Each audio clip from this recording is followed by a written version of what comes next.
So hello, everyone. Welcome to the International Strategy Center April Progressive Forum, How NATO and Sanctions Perpetuate War and Suffering. Our special guests are Reiner Braun and Vijay Prashad. Behind the scenes, we have Joanne Short on tech, Jung-eun Hwang on logistics, Lee Jung-mi and Shim Taein on interpretation, and Mike McGrath will be editing this video and posting it. And today, Daehan Song and Mike Cannon are interviewing our speakers. So let's give them some love. You could snap into the camera or something, wave. And yeah, all of you on the team, please unmute for a second and show your faces so we know who you are. Hello. Hi. Hello. 안녕하세요. Hi, everybody. 안녕하세요. 안녕하세요. Okay, great. Nice to meet you all. It's good to see some familiar faces. Because I'm here in Brazil, the International Strategy Center is based in Korea, but I'm now living in Brazil and I miss you all very much. So it's nice to see your faces. I'd like to quickly take a group photo as a tradition for the International Strategy Center. So if you want to participate, please turn on your camera. Are you ready? Say cheese, 3, 2, 1. And another for the second page of our guests. Ready? 3, 2, 1. Beautiful. Okay, let's go. In our RSVP form that you've signed out, we asked you your familiarity level with the topic of NATO and sanctions, and we got a wide variety of answers. So this is our first event doing this. We've made a quick basics presentation to ensure that all our guests can fully enjoy what our speakers, Reiner Braun and Vijay Prashad, have to say. So I'm going to screen share and do this quick basics presentation, and I hope you enjoy it. Yeah, and if our speakers see any improvements to it or any clarifications or corrections of my presentation, go for it. I did my best, but we're here to learn. So I'm going to screen share now.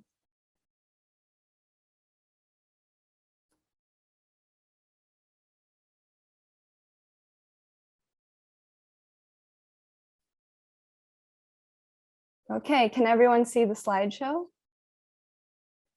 Beleza. Beautiful. Let me pull up the script here. Okay, our basics recap on NATO and sanctions.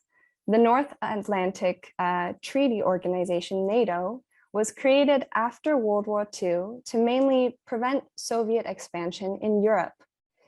In 1949, 12 initial members founded NATO. In the next few years, they added several more countries. In 1990, at the Paris Charter, as part of the compromise that would allow for the reunification of Germany and end the Cold War, the US Secretary of State James Baker assured and promised Soviet President Gorbachev that NATO would not expand 1 inch eastward. 2 years later, the USSR collapsed. So with NATO's reason for existence now gone, did NATO disband? No, they added several more countries in 1999, then many more in Eastern Europe in the 2000s, and Montenegro and North Macedonia more recently. NATO's expansion eastward escalated Russian concerns and alarm. So before we move on to sanctions, I also want to point out that NATO's enemy has also requested joining NATO. In 1954, Western powers rejected the Soviet proposal to join NATO on the grounds that the USSR's membership of the organization would be incompatible with NATO's democratic and defensive aims. Again, in 2000, NATO responded coldly when Putin asked if Russia could join. So considering all this, what is the purpose of NATO, really? Our speakers will help us make sense of this very soon. And briefly on sanctions, sanctions are placed on a country to penalize bad behavior, usually behavior deemed unlawful by other countries.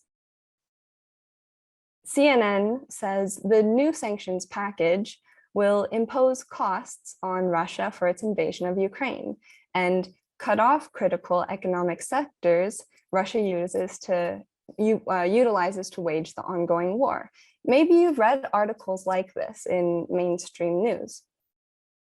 But let's be careful when corporate media assumes that sanctions are noble or that sanctions work to bring peace, because sanctions are not noble and don't often bring peace.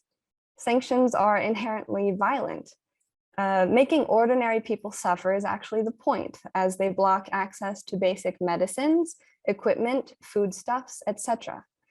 It also indirectly punishes people in countries that rely on the sanctioned country. And we can remember in 1996, Madeleine Albright, the US ambassador to the UN, who would become the US State Secretary, admitted that 500,000 Iraqi children dying from sanctions was, quote, worth it. Considering all of this, what's the real purpose of sanctions? Our speakers will help us make sense of this very soon. So finally, our organizational position, any invasion with violence to civilians is morally and legally reprehensible. So we condemn Russia's invasion of Ukraine and we want the suffering to end.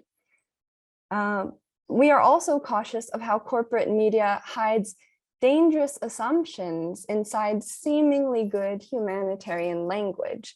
For example, they may equate the following slogan, support Ukraine, with we should also support the Ukrainian government and all it does, that we should also support sanctions on Russia, that we should also support US intervention and military spending, that we should also support NATO expansion. And corporate media often ignores or erases violence elsewhere in the world. This cartoon here depicts violence in Yemen being overshadowed by violence in Ukraine. So I'd also like to note that about 14,000 Eastern Ukrainians have died these past 8 years. And the corporate media hasn't really covered that or highlighted it, despite such a high death count. So finally, we are also cautious of a growing McCarthyism that censors and bans non-corporate media perspectives. So those are some things we're cautious about. And when corporate media equates the plight of the people in need with the narratives listed here on the right, they are not the same. They are not compatible. So who are we again? We are activists, organizers, politicians, translators, students, and professors. Every month we put on a forum, not just to learn about current issues around the world, but also to connect and build real power through international solidarity and exchange. And when we are not running these forums, we research policy, translate, do study groups, and participate in direct actions. So please put your email in the chat box if you want to get involved or receive our newsletter. Together in solidarity, we struggle for a future that places people over profits, that grants self-determination to oppressed groups, and that encourages thriving participatory democracy. I'll now pass the microphone to Daehan Song and Mike Cannon, who will interview our guests, Reiner Braun and Vijay Prashad. For any questions that come up in your mind during the interview, please write them in the chat box and we'd love to get to them at the Q&A section. Thank you, Soy. Yeah, give them a round of applause. Thank you, Soy, for the introduction to the issue and to the IAC. My name is Daehan Song. I am part of the networking team. For this portion, our two speakers, Reiner Braun and Vijay Prashad, will each present for 10 minutes. After both speakers are done, we will have a 30-minute session of follow-up questions by Mike Cannon and myself. Then we will have an audience Q&A for 45 minutes, led by Michael McGrath. And we're honored to start off with Reiner Braun, Executive Director of the 131-year-old International Peace Bureau, a founder of the NATO Network and author of Einstein and Peace. And we just wanted to note again, we are having simultaneous interpretation into Korea that's happening in the other channel. So we ask speakers to please be conscious and to speak a little bit paced and slower. And if we need to slow down a little bit, we'll make a mention of that. Thank you. So Reiner Braun, please take it away.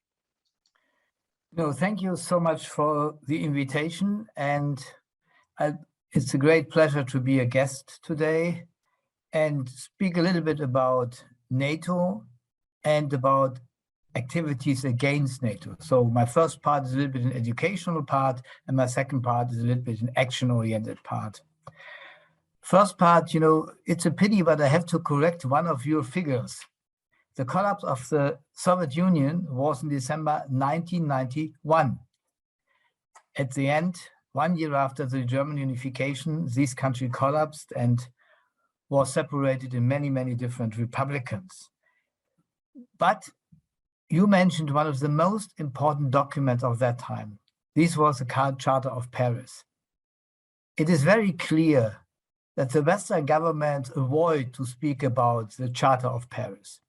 The Charter of Paris very clear said, we want a united Europe, including Russia, on a peaceful base of cooperation and disarmament.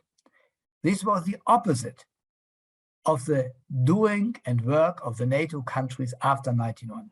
Or to say it in very simple words, the document of Paris was not signed and not ratified. And in the same moment, the NATO expansion starts. And this NATO expansion, you mentioned it, has even a new round of expansion. That's now, we have 2 more candidates in Europe as candidates, Sweden and Finland, misusing the war in Ukraine for enlarging NATO to these 2 countries. And we still have the discussion about Georgia and Moldavia joining NATO. So this means on one side, there's a further expansion of NATO in Europe. But again, this is only half of the truth. NATO call themselves North Atlantic Treaty Organization. That's a lie. NATO is the global military alliance in the world. It is the biggest military alliance in the world. And I think we can even say it's the biggest military alliance in history. We had never such a strong military alliance. What does this mean? NATO now has strong cooperations above all with Asian countries. Strong cooperations means they have common agreements, they have common treaties, they make common maneuvers and common exercises, have an exchange of weapon strategies, have a common training of officers, and are also engaged together in different wars. What are the main countries of this alliance that we can call a global alliance? The first main country is definitely Japan. Japan has deeply and strong relations to NATO. And then you are looking to the NATO conferences, when the Minister of Defense or the foreign ministers are meet, there's always the Deputy Minister of Japan attending such a meeting. The same with the Deputy Foreign or Minister of Defense of South Korea. So the next country which is strongly connected to the NATO is South Korea. Both are under the US nuclear umbrella, and both are also strong partners of NATO. You can continue this, and you have to mention 2 or 3 more countries. Definitely you have to mention Singapore. The harbor of Singapore is a key harbor for the military exercises in the whole Pacific huge area. We have to mention Malaysia, and we have to mention Philippines. That is what we are calling the global military alliance of NATO. And the second continent NATO is enlarging is Africa. They are using the old colonial relations, above all of France and Great Britain, for having, above all, military bases in this area and having military relation treaties and agreements with a lot of countries. For example, with Niger. Niger is a drone base of the United States. Nigeria has a lot of US officers training soldiers and in these countries. So, and when I'm not speaking about North Africa, then we have the strong alliance with Egypt and. So NATO, and that is the key point I think we always have to have in mind. And what is avoided to be discussed in the general public by our mainstream media is that NATO today is a military alliance in the world. To underline this by one more fact, the military spending of the world is a little bit about 2 billion from last year. 1.2 of these 2 billions are coming from the NATO countries. So 56% of the military spending in the world is coming from the NATO countries. So you can see the tremendously influence. And this NATO is making permanent wars. NATO is engaged. Now these are 12 wars because they lost one. They lost the war in Afghanistan after 20 years. They destroyed a country totally. 95% of the people in Afghanistan are now suffering by hunger as a result of this war. So that is the politics of NATO. And you know, we mentioned in the pre-discussion Libya, we mentioned Iraq, we can mention Somalia, we can mention many, many other countries which were more or less destroyed by the US. And when we are speaking about the illegality of the Russian invasion in Ukraine, we should never forget that the start point of violating international law was coming from the United States and the NATO countries. And it is only a lie, only to accuse Russia. When they are saying Putin should go to Den Haag, yes, maybe. But first of all, we should, on this place, Bush, we should put on this place Blair, and I think there are some other international guys which we should first go to Den Haag. Then we also can discuss about Putin. So this double moral of the NATO countries must be fighting. The peace movement must fight against these double moral. This is very, very important. The moral is on our side, but we have to very clear and clarify what this means. So why is NATO doing this? Why was NATO not abolished like the Warsaw Pact in 1990? I think this is an interesting question above all for students which are working on the political sciences field and. So for me, you know, there is one point which is very easy. Always military has their own organized life. And to ban military is very, very difficult. They are a self-organized bureaucracy, which are always try to survive. As bureaucracy, these are good jobs when you're in the leading position. But that is not the main point. The main point for me is NATO protect the dominance of the so-called white supremacy of the last 500 years. It protects the dominance of the Western world about other parts of the world. It's for profit reasons, say it very easy and very simple. So they are securing the trade ways, they are protecting the resources, that the West can take the resources, they are protecting the political influence by military purposes. That is the role of NATO. In the middle point are the resources, oil and gas, minerals, and.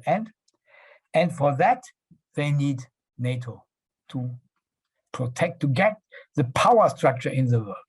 And when I'm saying this, it is very clear who are the two big opponents of that. It's on one side, Russia. So they are encircling and trying to weaken Russia. And the Ukraine war definitely will weaken Russia. And the second is, and this is the key point for the future, is to encircling and start the fight against China. And when you are looking to, I have not mentioned this, looking to the military bases of the world, between 650 and 800, it depends what you are calling military base. Bases are from NATO or US. When you are looking on the world map, you can see that these military bases are around Russia and China. And I have not mentioned the fleets. The fleets are also above all in the South China Sea and the same way. a part of blocking these countries. So that is the role of NATO. Saying this, I'm coming to my second part, and this is the protest against NATO. You know, we founded in 2009. We founded the network No to War, No to NATO. IPB is a founding member of this network, and I was always engaged in this. What was the key point of this network? What is the key point of this network? There are two. First of all, the simple one. We want to delegitimize NATO. This is very difficult because since years and many, many years, NATO was very popular in many countries of the world. We were always saying, no, we have to delegitimize NATO because NATO is aggressive, NATO is spending too much money, NATO is making wars. And this needs a long activities for awareness raising against NATO.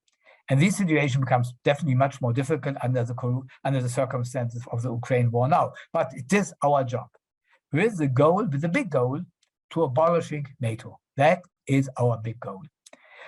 And we are saying, you know, okay, abolishing NATO, we need an inclusive security system in the world. A security system, an architecture for peace and security, which includes all countries in the different regions. So we need a peace and security architecture for Europe and for other parts of the world. And the background for that is, to say it very simple, are the ideas and the philosophy of Olof Palme, what we are calling common security. And IPB, together with International Trade Unions Confederation and the Olof Palme Center, will come out on the 21st of April with a new Olof Palme report number 2. 40 years after the first Olof Palme report, we are saying, yes, now we have to come back to a strategy which includes the security interests of all countries. And only when you take into account the security interests of the other country and of your country, you can come to peace and security. You can develop common security, which include disarmament. Saying this, our network, No to War, No to NATO, is now preparing the protest actions against the next NATO summit in Madrid in June. And we are preparing much more awareness raising and protest actions in different parts of the world. Saying at my end, NATO and peace, these are always two words in opposition. Either peace will win or NATO will win. We want, for human beings, for solving the climate problem and all the global challenges in the world, we want that peace is winning, so we have to fight for overcoming NATO. Thank you. Great. Thank you so much, Reiner. I think you offered great insights into how NATO is beyond like what people imagine it to be just about security, that it's very much like a global military alliance, that it's not even just about Europe and the Canada and the United States, but it's just all across the world. So there's definitely a lot of questions, but we're gonna have Vijay speak next, and then afterwards we will do all the questions, the follow-up questions together. So next, we're honored to have with us again, Vijay Prashad. He is a journalist, author of numerous books, and director of the Tricontinental Institute for Social Research. Given our simultaneous interpretation into Korean happening on the other channel, please be conscious to also pace out your talk. Reiner, you did a great job. So yeah, Vijay, take it away, please. Thanks a lot, Dehan. It's a pleasure to be back with you. Today is April 10th. It's the day of the assassination of our great leader, Chris Hani, the hope of South Africa, killed in 1993. It's a day of reflection and commitment to our struggle. It's a difficult struggle, for which reason the fruit of our movement are frequently killed. Recently, in Burkina Faso, in Northern Africa, a military tribunal finally said that Thomas Sankara, another great leader in our movement, his killer was Blaise Compaoré, the president who took over. Let me repeat that. Our struggle is a hard struggle. The fruit of our movement are often killed. That is very clear. Hani gives us evidence of that. Sankara gives us evidence of that. And the way in which the information war seeks to undermine anybody who doubts the validity of the West's attack on countries around the world shows you how they continue on that policy. Anybody who calls for an end to this war is called a lover of Putin. Anybody who calls for an end to this war is accused of being a fascist and so on. When in fact we know that in Ukraine, Nazi-like groups are in alliance with the Ukrainian military.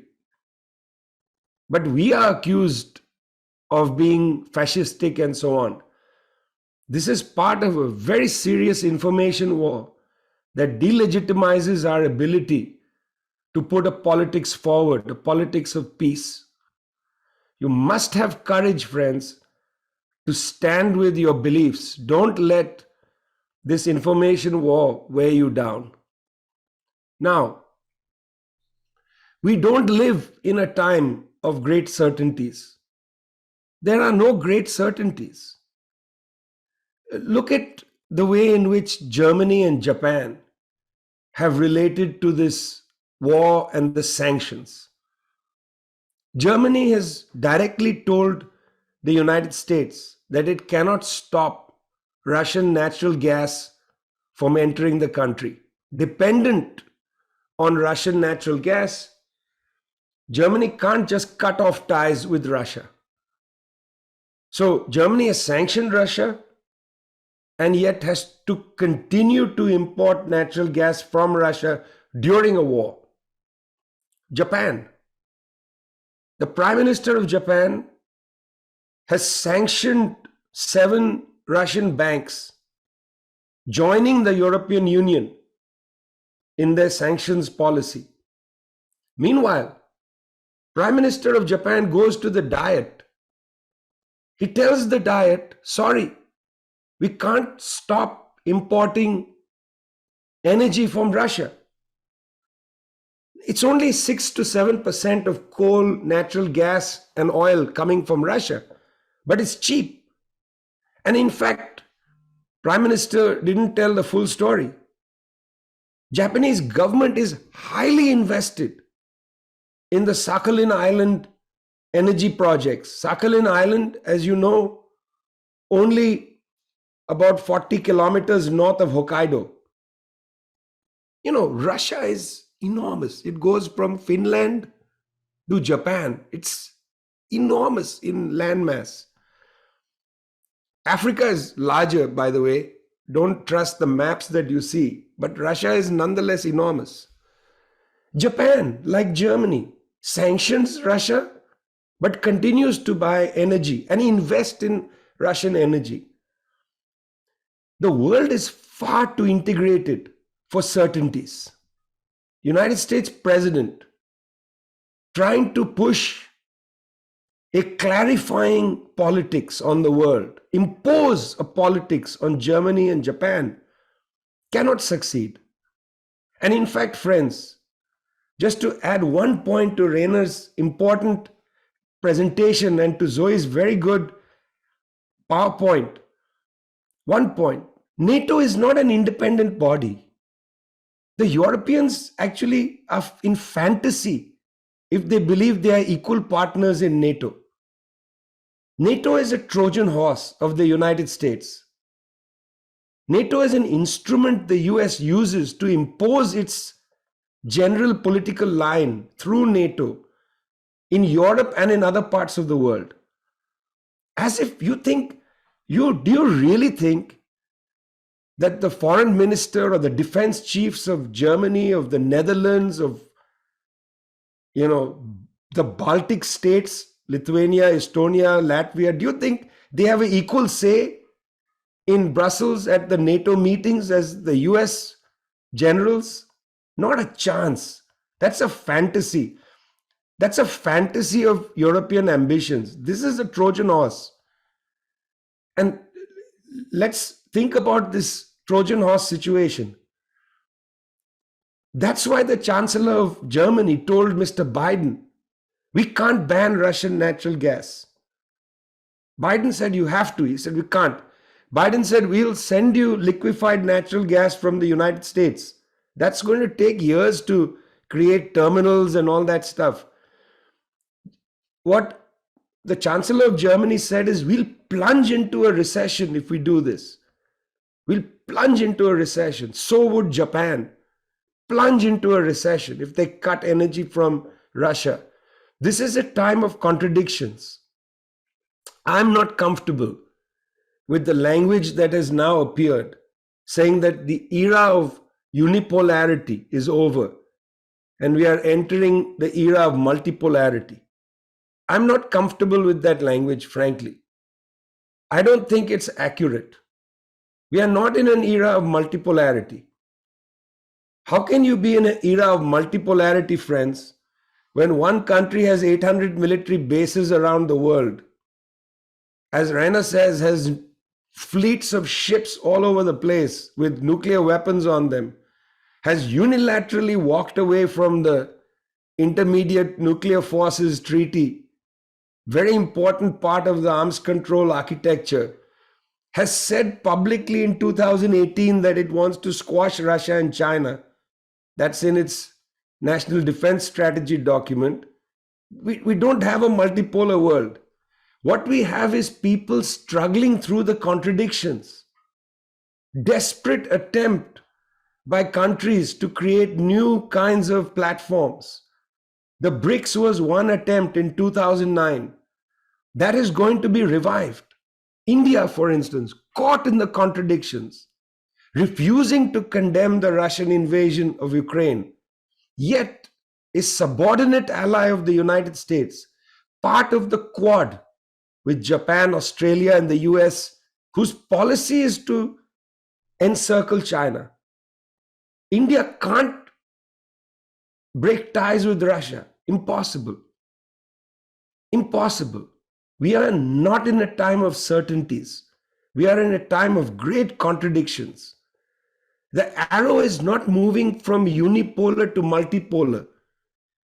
The arrow is moving to great distress.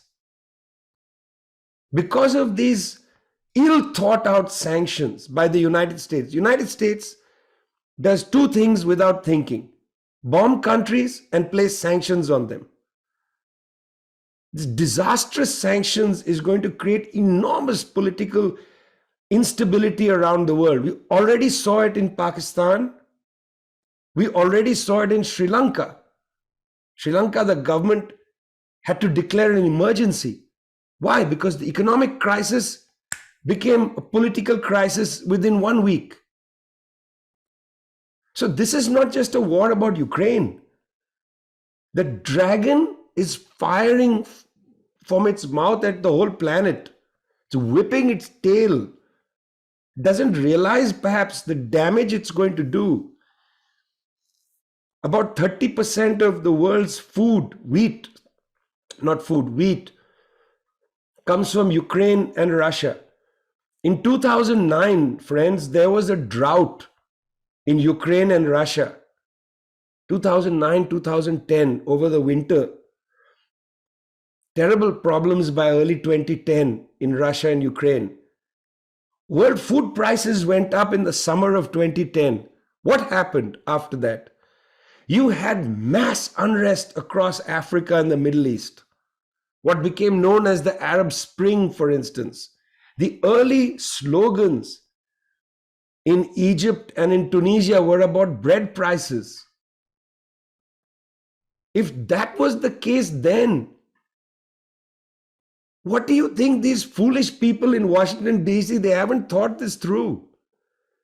There's going to be mass unrest in Asia, Africa, Latin America. Lots of governments are going to be in instability. Just at the time when the UN, Intergovernmental Panel on Climate Change has said we are at red alert, when we should be sitting and discussing that issue, the West has provoked Russia into a war. Now, let's be clear.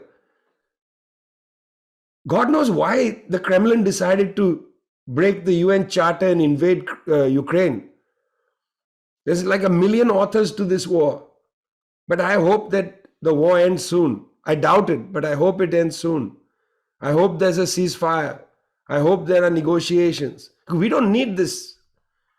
You have to be very clear in your opposition to this war. Very clear. Very clear in your opposition to preventing the further rearming of any of the sides. You have to be very clear. And you have to be clear in South Korea, which plays a very interesting role in the US forward policy. And this is the last point I want to make before I'll say one thing about the IPA, Dehan, because I know you wanted me to say something.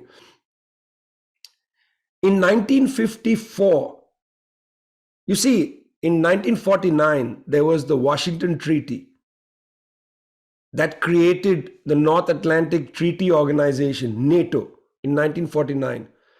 In 1954, there was the Seoul Treaty. There was a treaty in South Korea. That was the Southeast Asian Treaty Organization. That was NATO for our part of the world. 1955, there was a Baghdad Treaty, the Central Treaty Organization.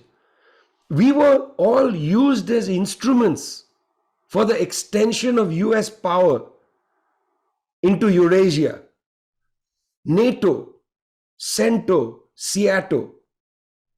The Bandung Conference in Indonesia in 1955 was a criticism, a standing rebuke to the two-camp mentality pushed by the West. Nehru, Zhou Enlai, Sukarno, they came to Bandung in 1955 to attack. Sorry, it was not called a Seoul Treaty, it was called a Manila Treaty, but South Korea was a party to it.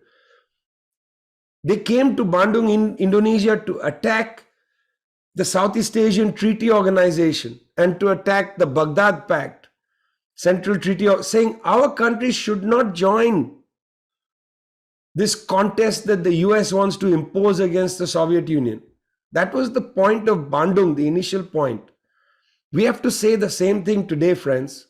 We cannot allow our countries to join in this power play for two reasons. Number one, this power play is going to create enormous economic distress worldwide. And secondly, we don't want to see a planet where countries are lining up on one side or the other of a divide. We don't want an iron curtain to fall around all of Asia.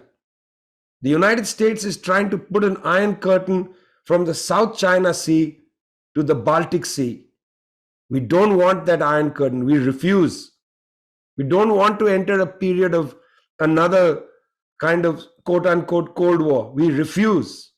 I want you to refuse in South Korea. You must make it clear. You do not want to live in a divided world. You do not want to live in a divided world. Now, I belong to the International People's Assembly. We are a political and social movement of 200 political and social organizations. We are struggling to build love and confidence across our various partners. Trying to create a statement on this Ukraine war was basically almost impossible. It's very hard to build internationalism. Very difficult to build an international platform of real political movements. We have organizations like the Landless Workers in Brazil, a mass organization. Zoe will know them being in Brazil now. The Workers' Party of Tunisia, the Communist Party of Nepal. I mean, it's really difficult to build internationalism, but we are in this struggle. Dehan said, say one or two things about the International People's Assembly. Dehan, what can I say? Internationalism is a lot of work, comrades. It's not easy. It's hard enough to build a movement in South Korea. Imagine having to build an international movement, but we are there. We have to be courageous. We have a long way to go. We can't allow a divided planet. Thanks. Thank you very much, Vijay. Yeah, thank you very much for your rousing words. You went a little bit over, but I couldn't stop you just because it was so captivating. So thank you for that. So yeah, I think you provided a great a new conceptual frameworks to understand the current situation. I know that I did pose the question around like a move from unipolarity to multipolarity, but that is best to understand it as being something that's indeterminate, and that it's something that countries have to navigate at this point. Now I'll pass it on to Mike for our first follow-up question. Mike, take it away. All right. Well, yeah, my name is Mike. I'm in Busan, South Korea. Thank you both for those great presentations. That was really fascinating stuff. So what we're going to do, we have some follow-up questions that Daehan and I will ask our two guests, and then we will open up to Q&A in about 20, 25 minutes or so. But first, I guess this question is maybe directed at Reiner primarily, but also I would love to hear what Vijay has to say about it as well. You know, as in the aftermath of the Soviet Union dissolving in 1991, Russia was kind of prostrated in this very weakened position, and there were discussions of Russia possibly joining NATO at one point. So could you discuss a little bit of that history, why that didn't happen? Was it ever even a possibility? So I don't know, what are your thoughts on that, Reiner? And then maybe Vijay. You know, frankly speaking, from my point of view, Russia had never a chance to join NATO. And I'm also not in favor that Russia should join NATO. I'm in favor of abolishing NATO because we don't need militarized alliances in the world. Military alliances are always a danger for peace. They are always engaged in wars and aggressions. And frankly speaking, also the foreign policy of Russia not always was a peaceful policy. Look to the war in Chechnya. This was a quite brutal war Russia was doing. But Russia was, when you're looking back to the year 1990 or 1991 or in the middle of the 90s, Russia was a country which was really at the end. It was socially divided. The oligarchs take everything. The people were tremendously poor. They had no visions for the future. They were suffering. The age how long men were living was going down from 68 to 57. So, and when you are, yeah, and on the other side, there were the tremendously rich oligarchs which were stolen the whole richness of the country. And in this country, which was really weak, and the West was doing everything that it still was weak. The Friedman brothers were going to Moscow and making the economic policy there, which was a brutal neoliberalistic policy.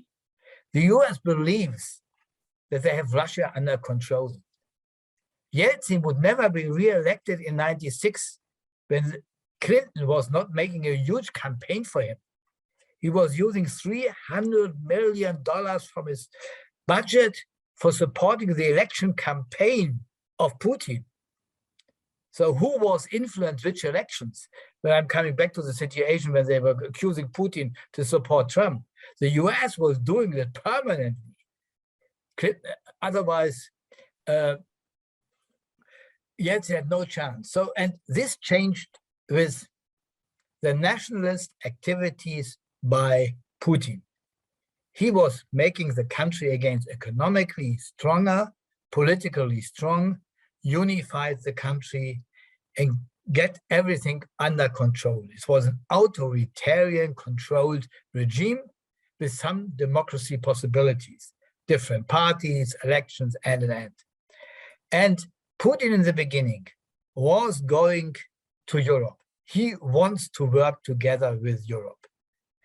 His famous speech in the German parliament in 2001 was to say, please, Europe, let's work together. Help us modernizing my country. You can get a lot of profit, but help us modernizing the countries. And what was NATO doing? NATO was doing the opposite. They were always going step by step to the east, trying to get more countries into NATO, always developing a policy of confrontation to Russia. So they never were taking into account the security interests. And the consequences of all of this is the Ukraine war today. This is not an excuse for the Ukraine war, definitely not, But this is to explain that the Western countries, the NATO, and is totally right. NATO means first of all the US. And maybe I will get a question later which describes the relations between NATO, between European Union and the US regarding to NATO. But you know, the reason is, the problem is that the war is a consequence of the Western policy since 1990. This is an analytic document, an analytic statement, which says we have to go back to another politics, which include both sides, common security, and I will not repeat what I was saying. All right, well, thank you very much. That was an interesting answer. Vijay, would you like to chime in on that question real quick? No, I think Reiner has answered it very well. Okay. Yeah. All right, we'll move on to the next one. This one is more directed to you, probably, Vijay, since you wrote a really interesting book on this topic, which we were talking about before we started the event. So Reiner and you both mentioned that NATO plays a role globally. It frames itself as the North Atlantic Treaty Organization, but clearly a global military alliance. One of the most really tragic and major examples of this was what happened in Libya. So could you talk a little bit about NATO's role in Libya and how they justified that? Because Libya is not in Europe or in the North Atlantic. So how did they fit that into their narrative? And could you just talk a little bit about what happened in Libya? Because I think there might be very different situation, but there may be some parallels with what's going on now with Ukraine and Russia too. You know, Mike, it's interesting because some people in North Africa and the Sahel might be wonder about where Europe starts. You know, in the last 10 years after the war in Libya, which I'll come to in a minute, Europe moved its southern border from north of the Mediterranean to south of the Sahara. France created a procedure called G4 Sahel, where they effectively militarized from Niger to Mauritania. They built military bases. The United States has the world's largest drone base in Agadez, Niger. So, you know, in that sense, Libya is within the sphere of influence of Europe. It's interesting. The Europeans and the United States refuse to use the term sphere of influence when it comes to Eastern Europe, but they are quite happy to consider North Africa within their sphere of influence. Okay. There was an uprising in North Africa, in Tunisia, in Egypt, and then in Benghazi, in Libya. Mr. Gaddafi, you know, has been a nutcase for a long time. I first went to Libya as a young boy in 1974, and I remember what an extraordinary place, magical place it was. You know, I spent time there as a young boy. It was quite incredible. You know, it was a totally poor country. In 1974, the principal export from Libya was a grass with which you made paper. The second principal export was metal, scrap metal, which was essentially German and British you know, half tracks and tanks that had been abandoned in El Alamein on the Egyptian side and in Tobruk, where there was a major battle. You know, they were exporting scrap metal. They had just discovered oil in a proper way and were developing it. You know, my father went to Libya on behalf of the Indian government in 1974 to sell Libya coal, you know, because they were using coal as the energy, you know. What was the... And it was clear Gaddafi always made exaggerated speeches. You know, like when he uses a certain kind of idiom, let's call it the Bedouin kind of idiom of speech, you know, he's fairly brusque in his speeches and so on. It's not uncommon in Libya, by the way. It's not like Gaddafi is only not, you know, this is the way people speak. It's a pretty straightforward thing. Well, in the Western press, they began to say, look, he's calling the opposition cockroaches and so on. I remember asking the UN UN Secretariat people, how do you know that what's happening in Libya is genocide? And they directly said, we are reading the press. Well, which press? Because there's no Western reporters as such in Libya. They're reading the Saudi press. But that's a newspaper, Al Arabi, which is owned by the Saudi royal family, which hates Gaddafi personally. Anyway, the point I want to make about NATO's entry is it's utterly illegal. Libya did not attack any NATO country, okay? So the NATO charter should not have come into play. Mr. Sarkozy, then president of France, was very eager for this war. People have all kinds of theories that Gaddafi had in fact illegally funded Sarkozy's election campaign. Later, all of that information came out. It was all true, by the way. And that he wanted to get rid of Gaddafi because he was afraid in the Arab Spring, all this information would come out, as it did in Tunisia, where it became clear that the French government was really living the high life when they visited Tunis. And there was money flowing from Tunisia into the coffers of French politicians. So for these petty reasons, the French were very eager for a war, okay? Very eager. And the Americans, you know, as Barack Obama said, the Americans led from behind.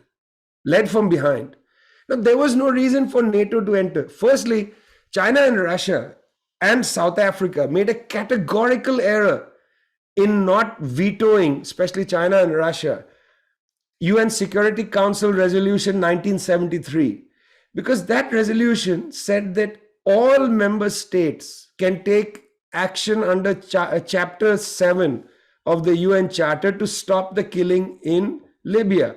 All member states, only one set of member states has the ability. You think India can send an air force? There's no way. Even South Africa can't send an air force, you know, up there. It's basically the United States. And again, quote unquote NATO, 85% of the bombing runs were done by the United States. Quote unquote NATO. You know, NATO is a joke, okay? In NATO, the principal military force is the US. That's what Trump was so angry about. He was like, why don't you people spend more money on your military? Why aren't you doing... You know, European military is so pathetic that the British created an air force what's it called? Created an aircraft carrier called the Queen Elizabeth II.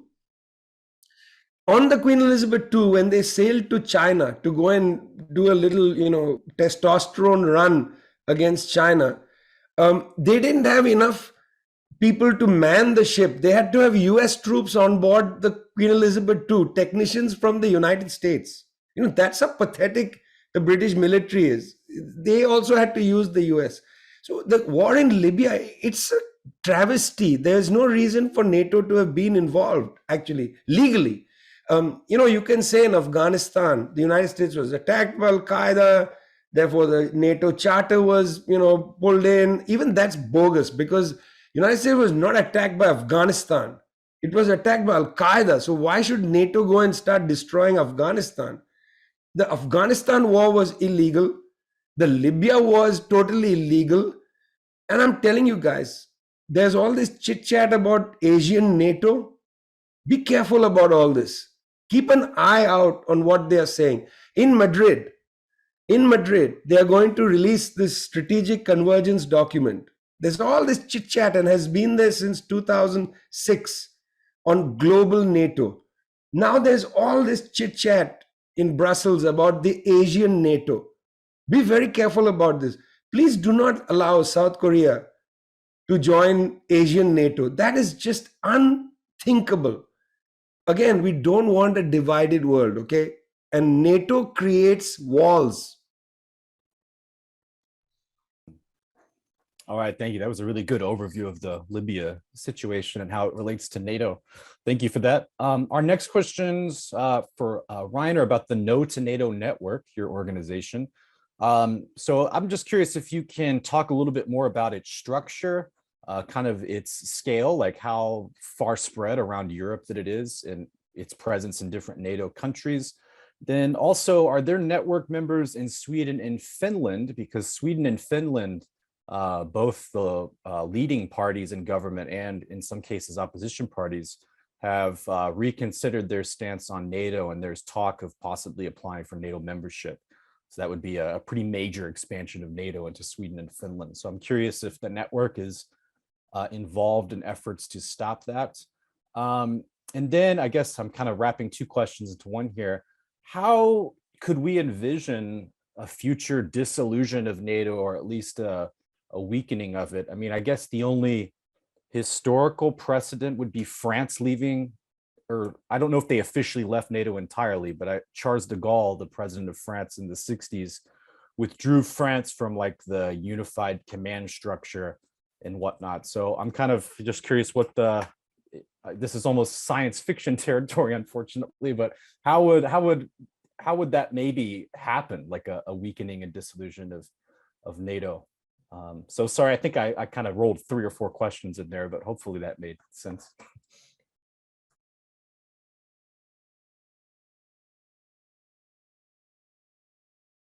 Reiner, can you unmute, please? Yeah, you're Sorry. on mute there. Oh yeah, to not disturb you, I'm unmuted. Now I can speak.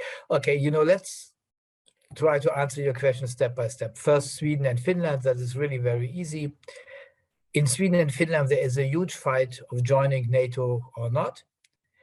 On the back of the Ukraine war, above all, the social democratic parties in both countries changed their opinion, and the majority in both parties is now in favor of joining NATO, which creates a new majority in all the pools. For the first time in the pools in Sweden and in Finland, there is a majority for joining NATO.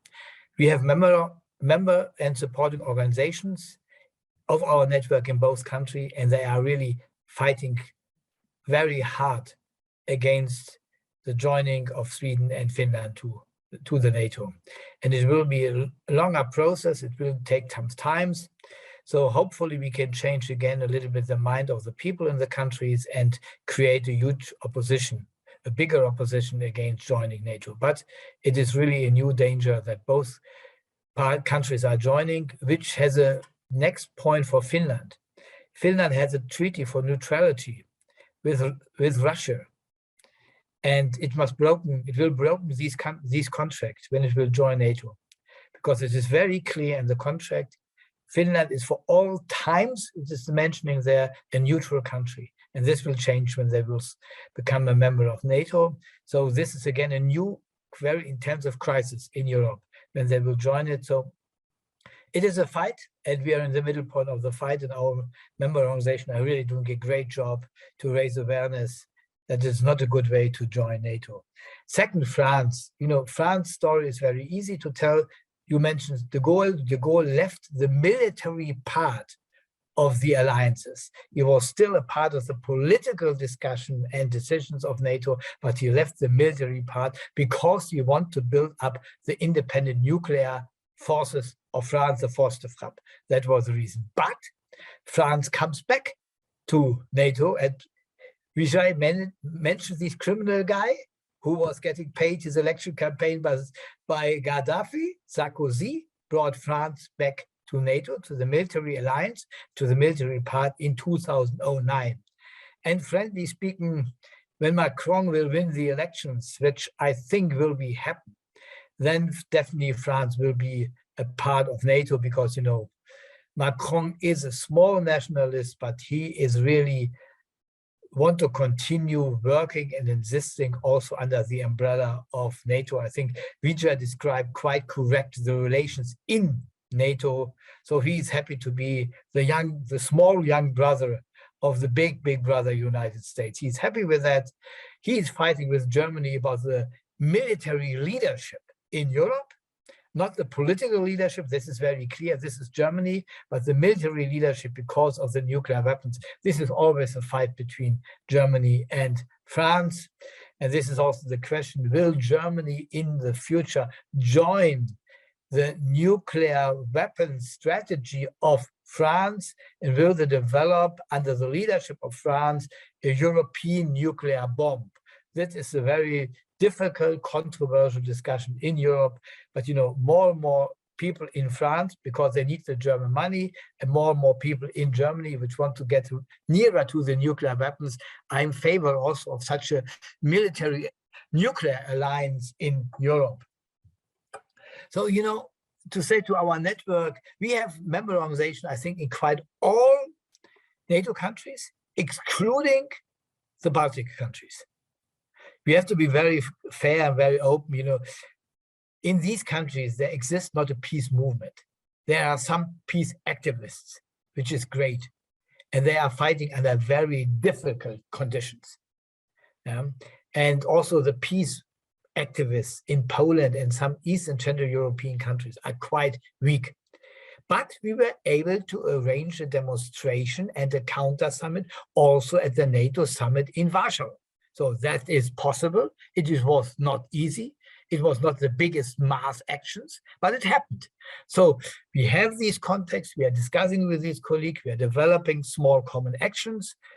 And you know, that is the reality. But in all the Western countries of NATO are more or less groups and organizations which are either NATO organizations or which in the content are working against NATO. For example, CND is a member in Great Britain, is a member of our network, is working against NATO, Stop the War Coalition, and. So we have we have in all these countries members. But frankly speaking, to have no illusions about it, peace movement in Europe today, and I can say the same in the US, it's not at the same way strong like the peace movement was in the beginning of the 80s. We have also a lot of internal future problems of our own peace movement. Our own peace movement is in many, many countries much to owe it. Our peace movement is not able to mobilize millions of people. We can only mobilize hundreds or maybe sometimes thousands of people. So we have to become much stronger. And this is a deep, deep and very intensive discussion, all the Western peace movement, how we can become again stronger and how we can develop our influence in the societies. That's a key challenge for all of us. And, you know, we are, how was Vijay mentioned this, we are in the middle of a big fight. And this is also our internal fights. And, you know, I'm quite happy that we are, I will not say totally united, but we have more common than we are divided in questions. That is the good point of view, but we have to do a lot of things to strengthen our movement. All right, well, thank you very much for that answer. It's good to learn about your organization, the work it's doing. Very important work that you guys are involved with. Well, you ended right on time. We are now going to switch to Michael McGrath, who's going to moderate the Q&A section. So all of you on this event who are on Zoom, first off, thank you again for joining us. And now is your chance to ask questions of our guest here. So let me kick it over to I have to leave in 10 minutes because I have to go to another meeting. Okay. busy organizing. One important question to me, maybe I can answer it and then excuse I have to leave. Okay, maybe we can prioritize the questions that if someone maybe has for Reiner in particular. Okay, let's kick it over to Michael McGrath. All right, hi everyone. Yeah, I'm Michael, I'm in Seoul. All right, so just a quick reminder, turn on your interpretation if you haven't, especially English speakers. We might have questions in Korean, so you'll have to hear the translation. I'm going to ask you to read your own questions. If you don't want to read or you can't, I'll ask the question for you. So yeah, try to ask quite short questions. Be cool, be nice. That's it, that's my rules. All right, so the first one I'm going to ask Rory. Rory, how are you doing? Do you want to ask your question? I'm good, but I don't have it in front of me. Could you please ask it for me? Yes, Rory just background on any shift in NATO since the US election with Biden. So any difference between Biden and Trump in relation to NATO? And I guess, Reiner, you have to leave, so maybe you can answer first. Yes, definitely. To say it very frankly and very clear, Biden is a more war-oriented guy, president of the United States. He is maybe the most aggressive president we have since years.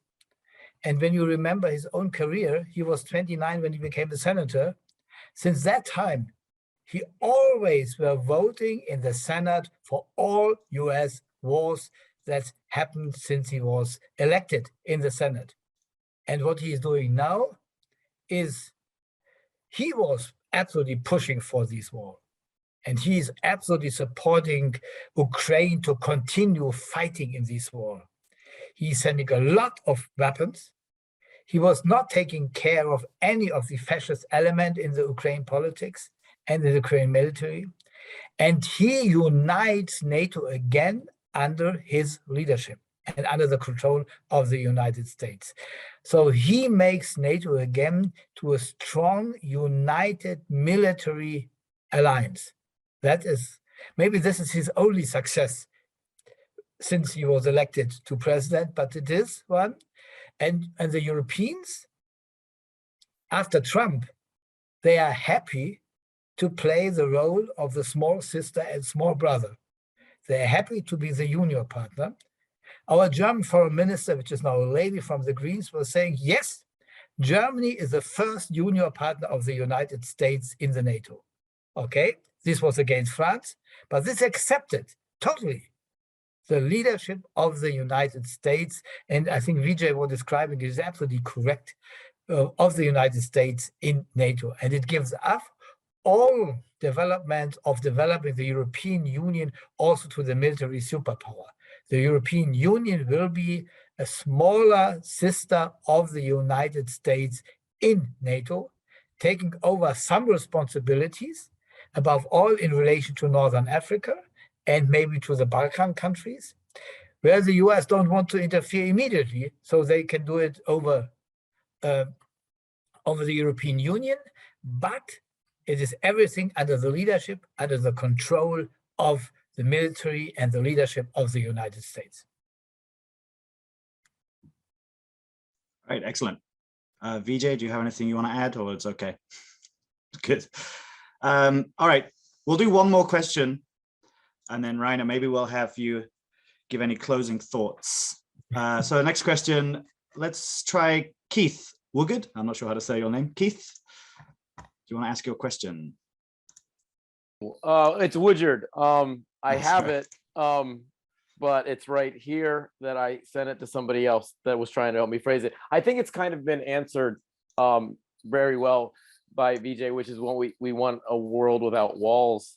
And that is the real answer to this whole kind of debate. But yeah, my main thing was that, like, how do you, I encountered NATO apologists who basically say that while not perfect, at least there's the goal of the West and NATO organizations, they're supporting this more free society than, say, China or Russia. And that this, that there is going to be a battle of that, Western ideals. I know, tell a Yemeni or, a Somali about Western ideals, or a Chilean or something, and that doesn't matter, right? But that's what I hear from a lot of liberals, is that, yes, while not perfect, it's still better than unchecked increasement of power of places like China and Russia. So how do you, without having the breadth of knowledge that you guys so expertly share in your books and in today, how do you make that case? Is there a, what do you say to that kind of liberal center-left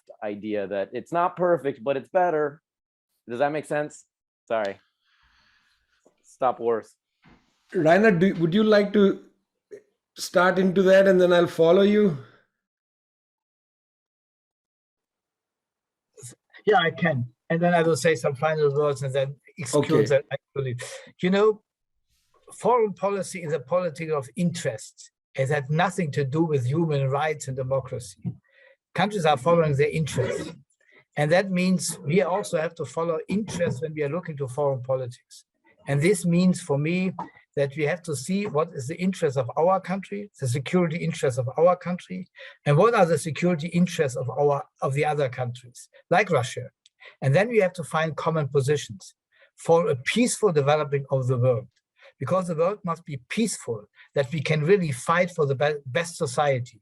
We can discuss about liberal, socialist, other ideas, conservative ideas, but that we can discuss it. We need peace. And we need cooperation between the countries. Otherwise, we cannot change the opinions, which country and which society is better. We only are fighting brutally against each other and we lose the democracy. We are losing the democracy in our countries too. So my point of view is, let's see what is the interest of our countries, what is the interest of Russia and China. Find common ways for cooperation.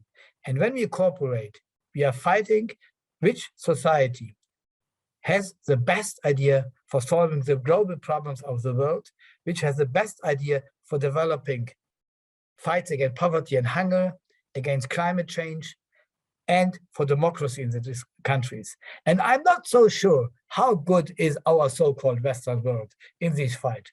I think we have a lot of things to learn, a lot of things to learn from others, and we have to accept the others with their tradition, with their history, with their belief, and with their development. And then we can arrange many, many discussions about the best way for a peaceful democracy, participatory future. And I think all societies in the world have to learn and to change. Not only one, every of these societies have to change, but that we can change, need peace and cooperation. So the fight of peace and cooperation in the background for having a better and more open discussion about the best way how we can create and developing our societies. And let me say at the end, I thank you so much for this webinar. It was highly interesting. You know, I always learned a lot when I'm discussing with Korean from Asia. It's a great pleasure for me to discuss with you. And I can only hope that we can continue this discussion. It is absolutely worthwhile to do. We have to unite our forces. Alone we will lose, but together maybe we can win. And then hopefully we can also have a great common party for celebrating some of our victories. But let us continue this discussion. So thank you so much for arranging this today, and see you soon again. Bye-bye. Great. Thank you very much. Amazing. Have a good Sunday. Good luck with your meeting. That's excellent. Yeah, Vijay, do you want to add anything? Yes, please. You know, Keith, I sympathize with the problem of having these conversations with self-righteous liberals. I mean, in a sense, self-righteous liberalism of that kind wants to impose its consciousness on everybody else. It already assumes its perfection, and other people should therefore follow it. There's a lack of humility and a lack of history, understanding of history. This is what I generally think of as liberal imperialism. Once again, you're telling people how they should live. You see, we are people of the left. I am not going to tell people how to live. I want to lift up people to develop their own confidence and capacity to shape their own world. Look, in China today, I'm not asking somebody from, New York City to necessarily move to China, okay? They might find it bewildering. But let me tell you something. If China was a capitalist, full-blown capitalist society under the Kuomintang, they would still find it bewildering. When people first come to my home city of Calcutta, they are terrified by the numbers of people on the street. I mean, I'm just saying something a little silly, but our histories are histories both of commonality and difference. Our histories are histories of commonality and difference. And people sometimes are horrified by the difference. They look at China and they see authoritarianism, but they don't try to understand how Chinese society operates, how the Chinese state operates. China has got, every time I go to China, I like to go and visit, like wherever I'm staying, the neighborhood committee and things like that. China is an extraordinarily decentralized society. But they continue to say Xi Jinping, as if he is like able. He must be an incredible man. If Xi Jinping is able to dominate 1.4 billion people, that must be incredible. Whatever he says happens. This is nuts. There are 90 million people in the Communist Party.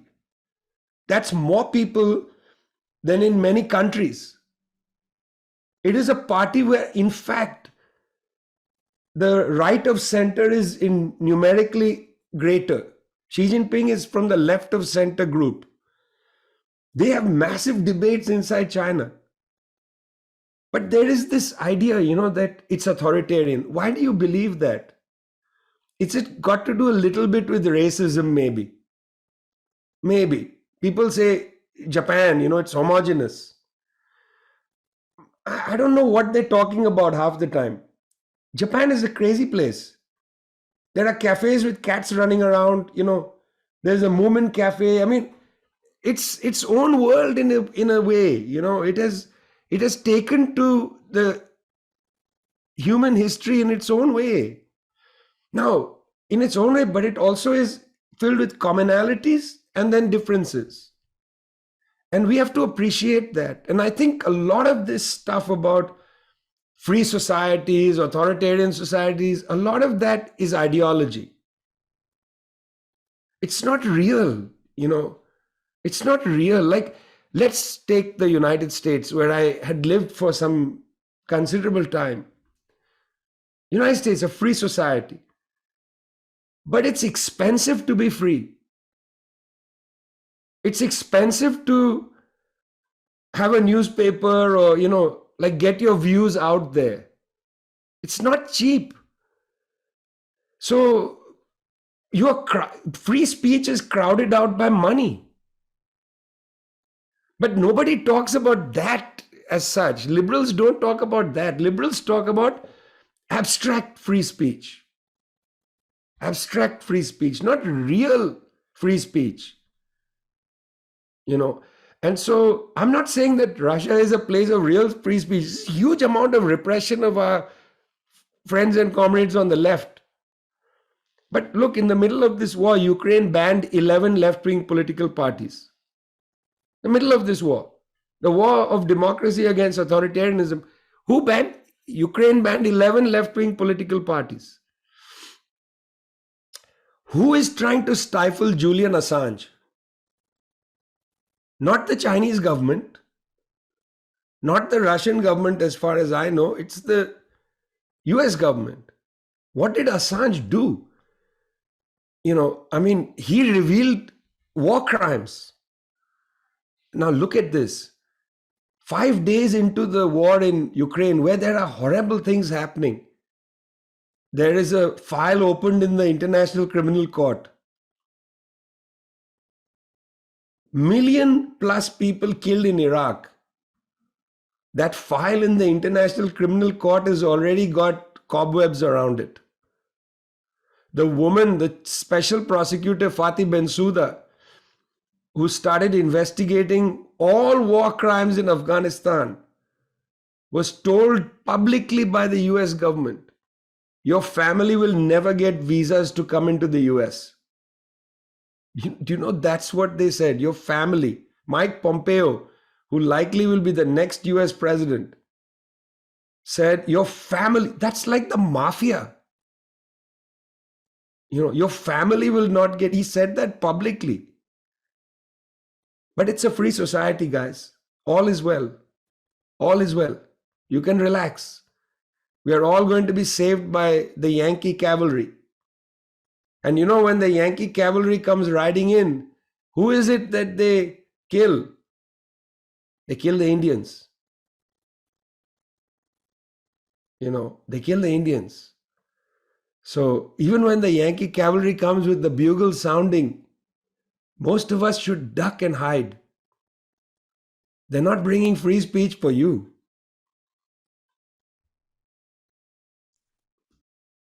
All right, excellent. What a good answer. Thank you. Yes, Wow. that was amazing. All right. Okay, next on my list, I got Norbert. I haven't seen Norbert in a long time. Do you want to ask you a question?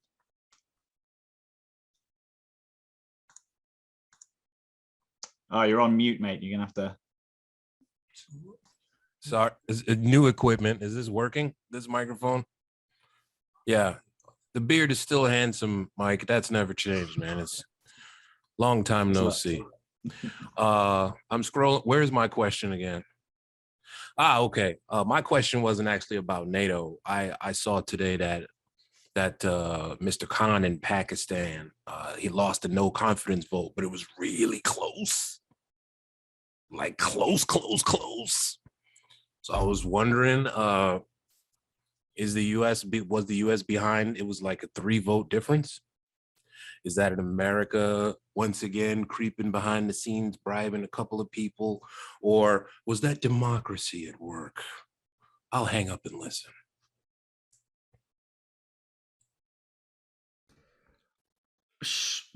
Look, firstly, Norbert has the best background. I don't know what that is, but it's Namaste. super scary. Namaste. Well, this one is this is Pac-Man. This is the old school. You press jump Pac-Man and eat. I'm playing video games while I'm listening to you all right now. I do have some story. All I'm doing is looking at your background. I'm trying to screen it out.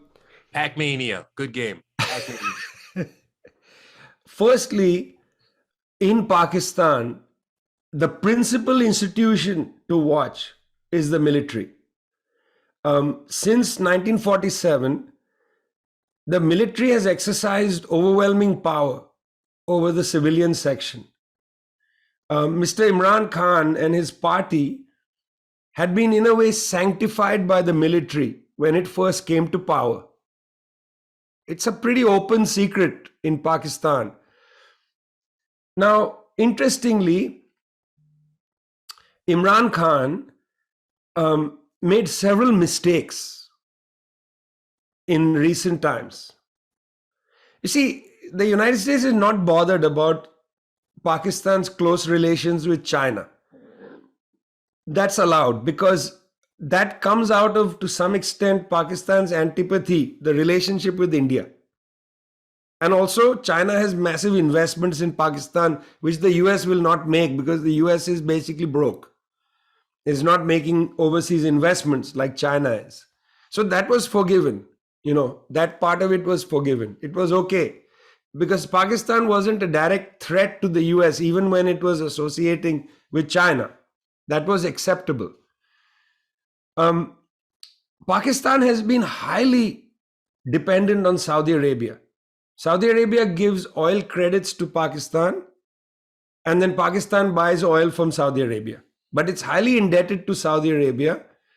And this was a problem because Saudi Arabia is the other great institution that dominates Pakistan after the military and the US, and then Saudi Arabia. Imran Khan was naively interested in charting a different course. So he had opened talks with the Russians last year to import more oil from Russia. And Russia was going to sell the oil at a discount. You see, by the way, I forgot to say it earlier. The reason Japan, India, they don't want to cut oil imports from Russia is Russia is selling it at a discount price. They are selling it not at the market price, but at the spot price.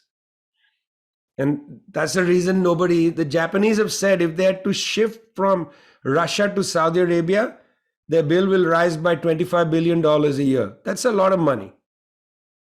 A lot of money. Japan is a rich country, but also it's got a small population. That's a lot per capita. Okay. So right as Russia invaded Ukraine, Imran Khan was in the Kremlin. And he refused to criticize the Russian invasion of Ukraine.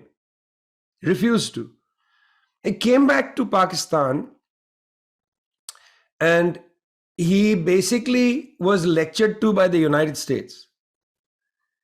Then he gave a speech where he said, look, India has also refused to criticize Russia. Why are you focusing attention on us? It's not true. Actually, the US sent a high official to Delhi to talk to the government, and he'd also lectured India. And then the British Foreign Secretary Liz Truss also came to India, and she also lectured India. These countries can't stop lecturing us, telling us what to do all the time. You know, they lecture us all the time and always like this. You must condemn. If you don't, blah, blah, blah. This really pissed off Imran Khan. So he made a statement about the Ukraine war. Then here's the real democracy. The army chief of staff gave a speech where he condemned the Russian war in Ukraine. Now, why is the army chief of staff making a political statement? It's meant to be a civilian controlled army. The civilian branch dictates the political line. The army is under the order of the civilian branch, correct? That's a democratic society. But here, the civilian leader said, we don't condemn. And then the army chief came out and condemned. It was clear. The army was saying Imran Khan has to go. So actually, the United States didn't need to bribe anybody. The military just said he's gone. And Imran Khan then he's quite popular among a section of the public. He tried to go back to the people, didn't work. Then he tried to do a constitutional maneuver, didn't work. Now he's out of office. The election is in 90 days. Let's see what happens. Let's see what happens. The United States keen on bringing a pro-US prime minister to Islamabad. I'm interested to see what happens. Contradictions, again, remember, not certainties. Whoever comes to power in Pakistan cannot break with China. If they can't break with China, they can't too fiercely criticize Russia. So it's a world of contradictions, not certainties. US is trying to impose certainties on us. Condemn Russia, break with China, isolate these two giant countries, build a wall around Asia. But even India, pliant government, Pakistan, nobody can do this. So in that sense, friends, what I've been trying to say today is that the United States is imposing impossibility on the world. The US is imposing an impossible situation on the world.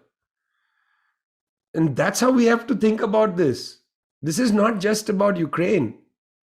This is about this impossible agenda they are imposing on us. I mean, I tell you, several years ago, Dehan, I already told you this story, I think. Several years ago, I came to Seoul and I had an empty evening.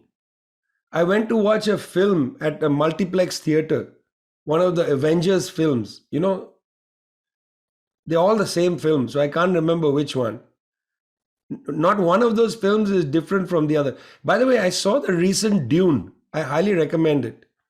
It reminded me of when I watched Star Wars for the first time. I was that excited.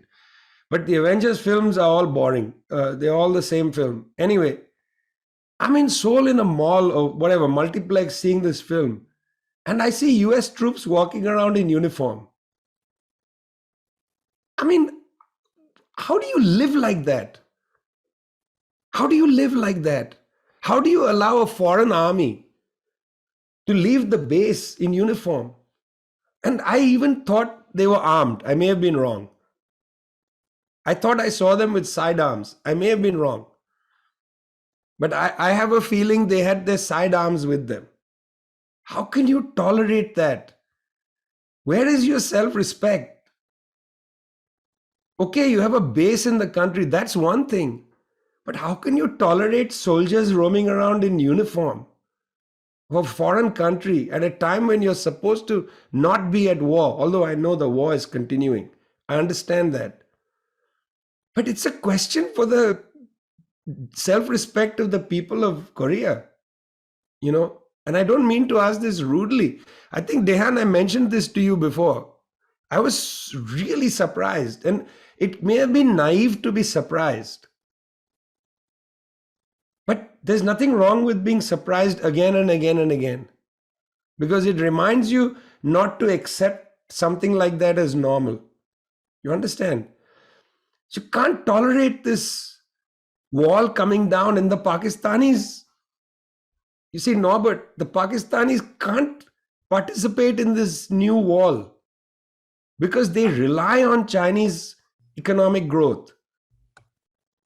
They can't afford it. So the US is trying to impose impossibility. And we have to fight for a possible world, not an impossible one. Appreciate that. Thank you, man. All right. Excellent. I forgot to mention earlier, just when we're asking questions, try to speak slowly for the interpreter. All right, and we only have just over 10 minutes and Sure. maybe 3 or 4 questions. So yeah, can we try and go quick, I guess? So next question we'll do Kang Jong-gu, which is in Korean, so we'll hear the interpreter for the English language people. Is Jong-gu here? 예, 자유주의에 대해서 라이너 선생님이 이 자유주의보다는 평화가 더 중요하다. 그런 말씀을 하셨는데 전적으로 동의를 합니다.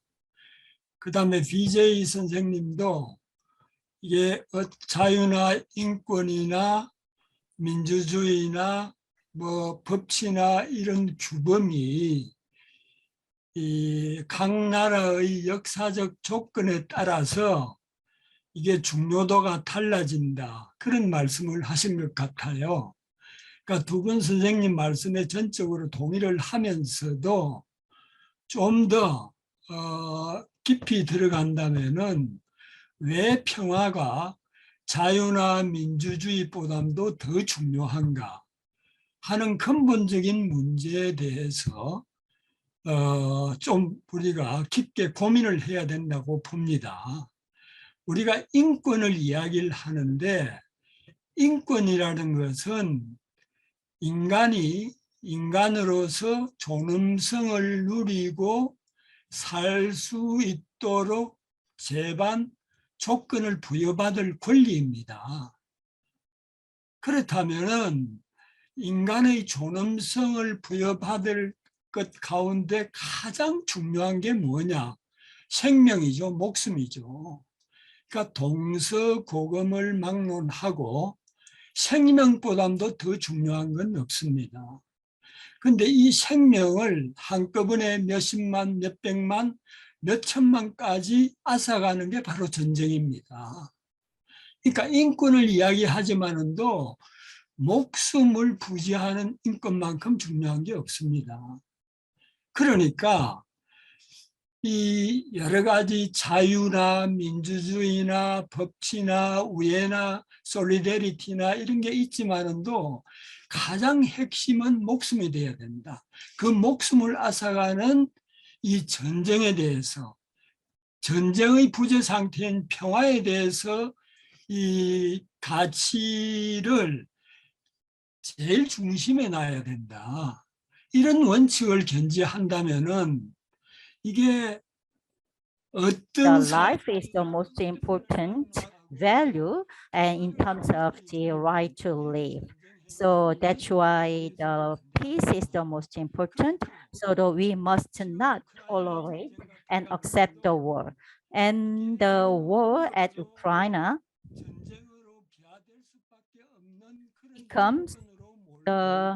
may become the global war. So actually the war at Ukraine war, I think, was triggered by the USA. But no major media talk about the role and responsibility of the US in terms of the Russian invasion in Ukraine. So maybe some people have different ideas and different opinions, but I think that the US 그런 그 계기가 되고 여기서 좀 강조될 필요가 있지 않을까 생각합니다. 고맙습니다.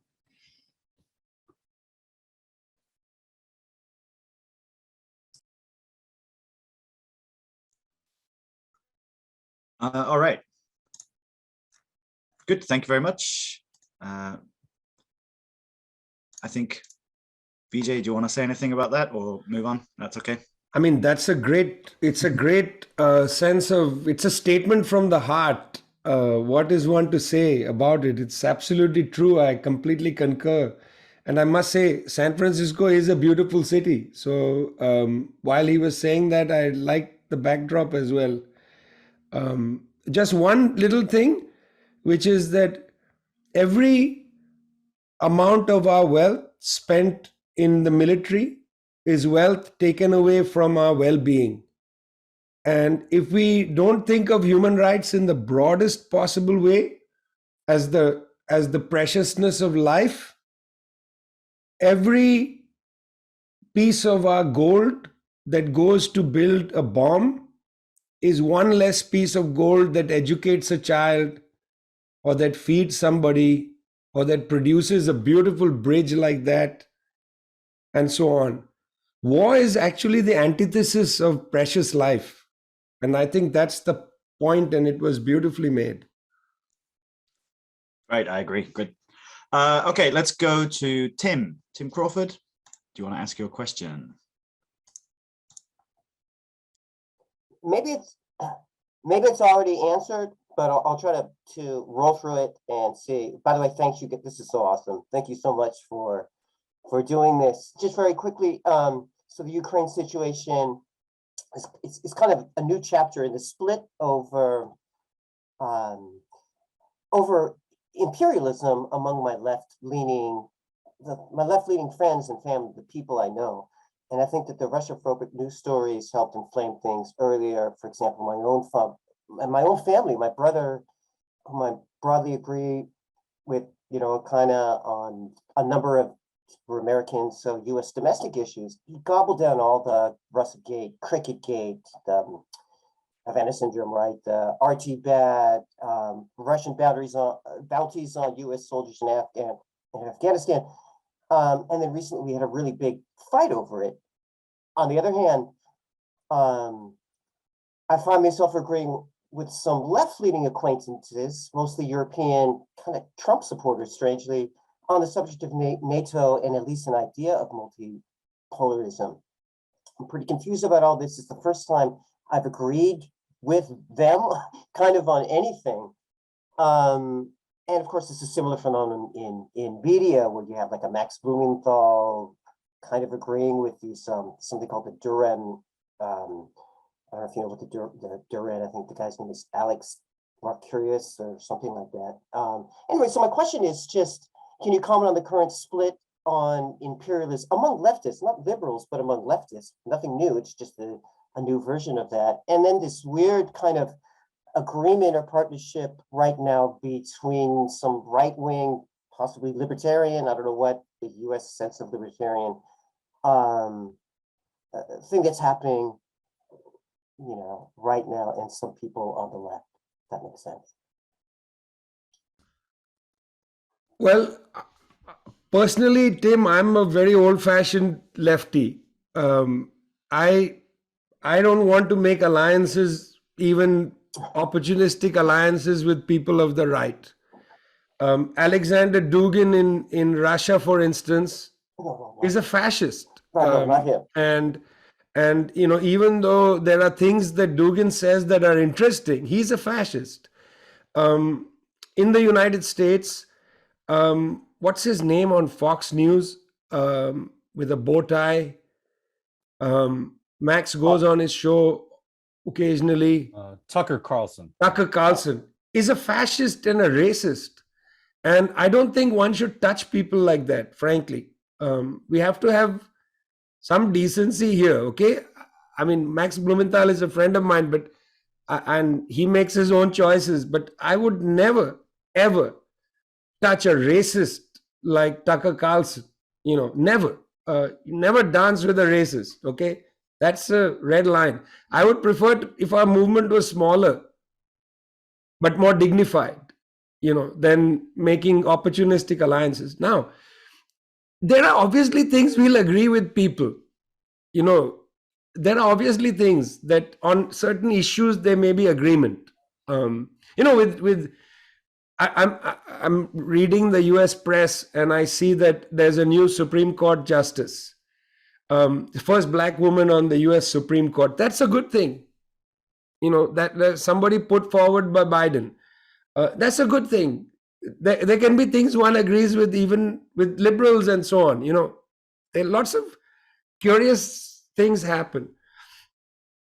But I think one has to also be wary of where people are coming from. For instance, there were people during the war in Afghanistan, there were people of the right who are not clear about this war. And their position was, these are barbarians. Don't bother to go there. They are barbarians. Now, I'm also saying don't go and fight the war there. But I don't want to stand next to somebody who says the Afghans are barbarians, because I don't believe that at all. Because that person also thinks I'm a barbarian. So I suppose what I'm saying is, if somebody agrees with me from the right, I was in Glasgow. I lost my cool and made a 5-minute speech about the climate fiasco.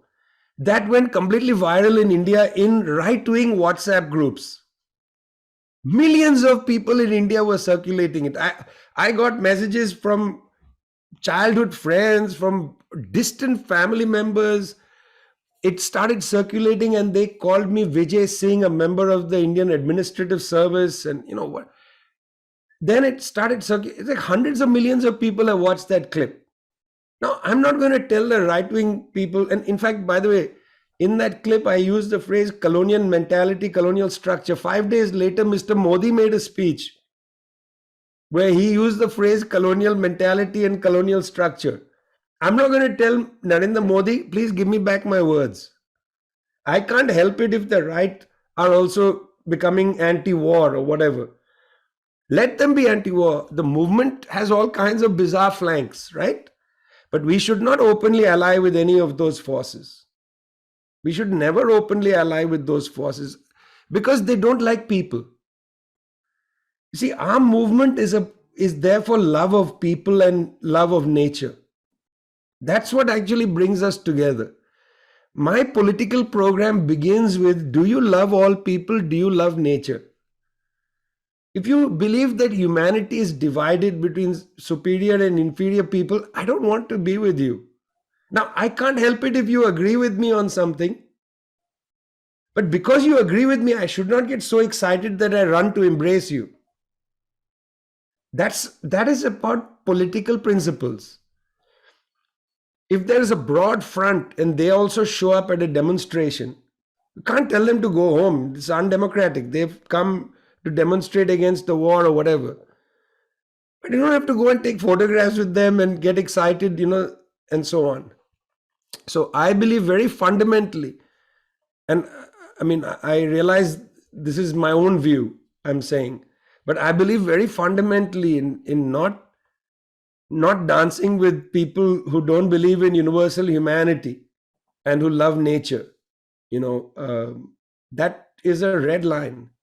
And I can tell you, like these fellas, Tucker Carlson and all, these guys, they don't believe in universal humanity.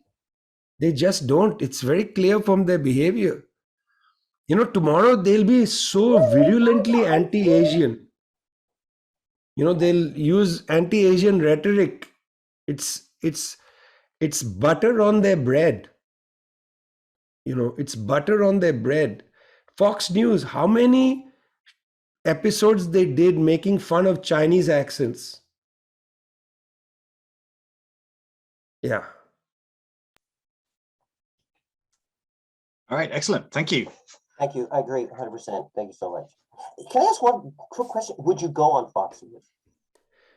So that's interesting. When Osama bin Laden was killed, I was asked to make a comment to a US radio program, which I did the very next day. And I regret having said what I said, because what I said was that some international laws were violated in the killing of Osama bin Laden, that the United States crossed the border into Pakistan. This sends a really bad message to India, that India can then cross the border and assassinate anybody. And 2 nuclear powers, that's what I said. That night, so I got a call that afternoon from Bill O'Reilly. Will you come on my program? I said no. I was then living in Connecticut. The next morning, I was taking my daughter to the bus stand for her school. This is in 2011, 10 years ago now. A car followed me around. I thought I'm going to die. I didn't know what was going on. Out of the car jumps Jesse Waters and a camera person. Jesse Waters now has his own TV show. He put a mic in my mouth and said, something about bin Laden. And I was like, it was completely early in the morning. then I had little more hair, but I hadn't brushed my hair, whatever. They taped a quote unquote interview with me. Actually, I was just initially telling him to get away from me. They ran it that evening, and for 1 week, he called me the pinhead of the week. And I got, I don't know, hundreds of thousands of death threats. The AFL-CIO called me and said, can we come and protect your house? You know, it was at that level. Yes, I've been on Fox News, but not of my own choosing. And I will never go on that channel of my choosing. Now, why did I tell you that story? Because these are repellent people. I admit, maybe it was bad timing to have started questioning the way in which bin Laden was killed. Maybe it was bad timing. Maybe I should have waited for the jubilation to go a month later, maybe raise some doubts and all that. I agree that my timing was perhaps wrong. The very next day, maybe I shouldn't have said, hey, listen, there are international law ramifications. But I mean, it's a reasonable question to ask. And you see, they don't care. They believe in something other than that. And that's not a news channel. That's essentially a testosterone-fueled network of bullies. And that's why I don't believe they believe in universal humanity. They are filled with this macho environment. And so, final point. I'm on record telling you now, I've never harassed a woman. Bill O'Reilly has. Bill O'Reilly has. He bullied me in 2011, but where is he now?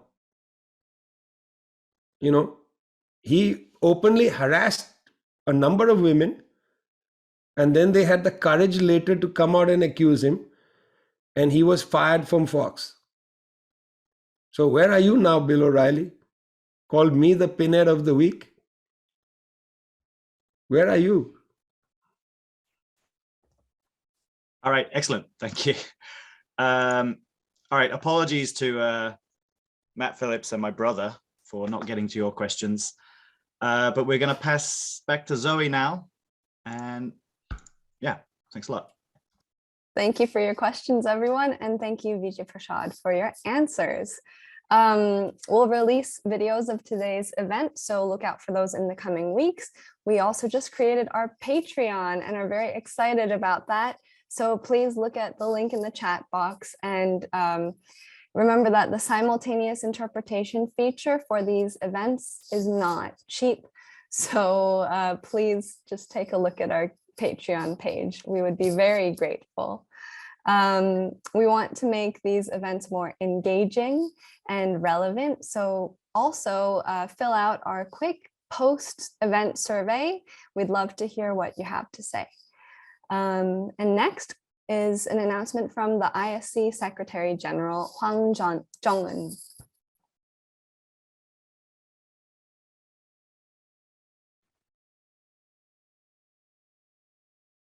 네, 안녕하세요. 네, 황정은 사무국장이고요.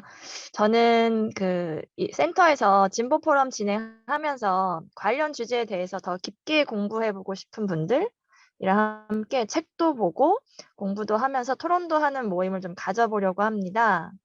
그래서 이번 관련한 모임 했는데 이 첫 번째 모임에 추천드리고 싶은 책은 오늘 연사이기도 했던 비자이 프라샤드의 워싱턴 블렛을 같이 읽어보려고 하거든요. 그래서 이 워싱턴 블렛은 이제 칠레 군사 쿠데타에서부터 이제 볼리비아 반혁명, 세계 현대사에서 미국 제국주의가 어떻게 민중의 민주적 과정이나 혁명, 그리고 희망을 암살해 왔는지를 보여주는 책입니다. 이런 과정에서 권력은 지속적으로 수많은 언론과 미디어를 동원해서 진실을 감춰왔던 내용도 들어 있습니다. 그래서 워싱턴 블렛을 함께 읽으면서 이제 미국의 역사에서 그리고 최근까지도 이런 민주적 과정과 희망을 어떻게 암살했는지 감춰진 역사를 같이 공부하고 토론해 보려고 합니다. 그래서 이 책은 영문본도 있고 센터가 번역해서 한글본도 나와 있습니다. 영어가 편하신 분들 네, 이거 한글이 편하신 분들 모두 함께 참여하실 수 있어서요. 관심 있는 분들은 저희가 채팅창에 올려드린 신청 링크로 신청 부탁드리고 더 자세한 내용은 저희가 곧 이메일로도 보내드릴 예정이어서 소식을 받아보실 분들은 채팅창에 그러니까 오늘 신청을 안 하신 분이라면 채팅창에 이메일도 같이 올려주시면 포함해서 같이 보내드리도록 하겠습니다. 네, 감사합니다.